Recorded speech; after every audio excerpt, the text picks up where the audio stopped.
고등학교만 나와도 안정된 직장에서 오래 다닐 수가 있다면 굳이 다들 대학에 가려고 하지 않을 겁니다.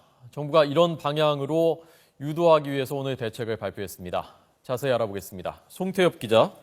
네, 기획재정부에 나와 있습니다. 네, 고졸 취업자들에게 정부가 3년 동안 매년 100만 원씩 근속장려금을 주기로 했다는데요. 자세히 전해 주시죠.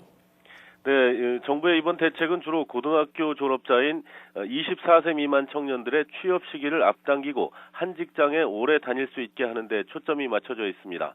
먼저 고등학교를 졸업하고 중소기업이나 중견기업에 취업한 근로자에게 매년 100만 원씩 근속장려금을 지급합니다. 우선 제조업의 기초공정인 뿌리산업이나 신성장 동력 산업 등에 취업하는 청년들이 대상입니다. 정규직 전환율이 낮았던 중소기업 청년 인턴제는 대폭 개편합니다.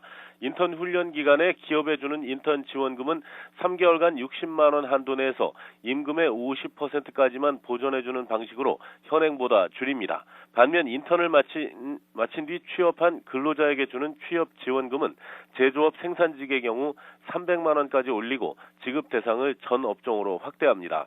지급 시기도 정규직 전환 후 첫 달에 20%, 6개월째에 30%, 1년째에 50%로 근속기간에 비례해서 차등 지급해 장기 재직을 유도하기로 했습니다. 네. 자, 그런데 고등학교 졸업하고 바로 취직을 하면 중간에 군대를 갔다 와야 되고 그래서 경력이 끊기고 이게 문제였는데 이 문제에 대한 대책도 오늘 나왔다면서요?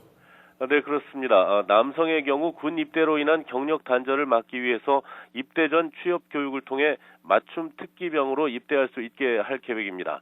체계적인 직업 교육을 받은 사람에게는 보통 3개월에서 1년이 걸리는 입대 전 기술 훈련을 면제해주고 대학 재학생도 현재 일을 하고 있으면 맞춤 특기병에 지원할 수 있도록 하기로 했습니다.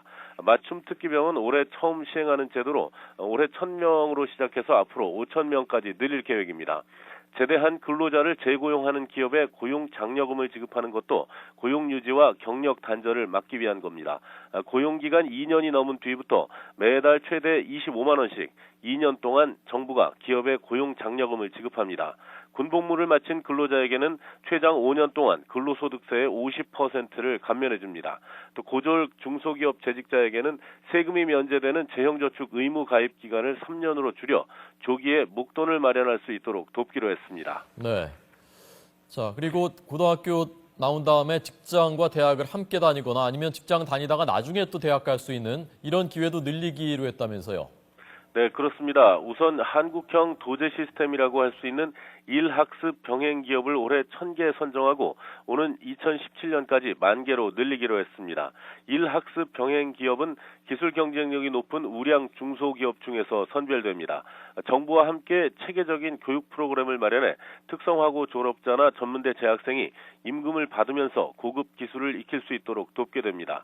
스위스식 도제 시스템에 더 가까운 도제 학교도 시범 도입합니다. 일주일에 하루나 이틀은 학교 수업을 받고 사나흘은 기업에서 훈련을 받는 방식인데 내년에 산업단지 근처에 특성화고 3곳에서 우선 도입하기로 했습니다. 이와 별도로 산업단지 근처 특성화 고등학교에서는 채용과 연계되는 기업 맞춤형 반을 오는 2017년까지 1,000개 이상 만들기로 했습니다.